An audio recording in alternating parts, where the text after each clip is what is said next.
Welcome back. In this video, I will show you how to use Perplexity AI for beginners.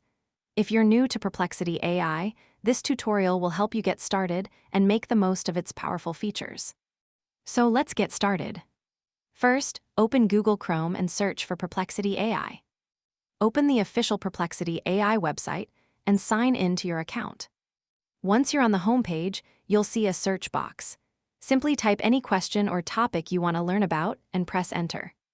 Perplexity AI will search the web, analyze information from multiple reliable sources, and generate a clear answer with citations.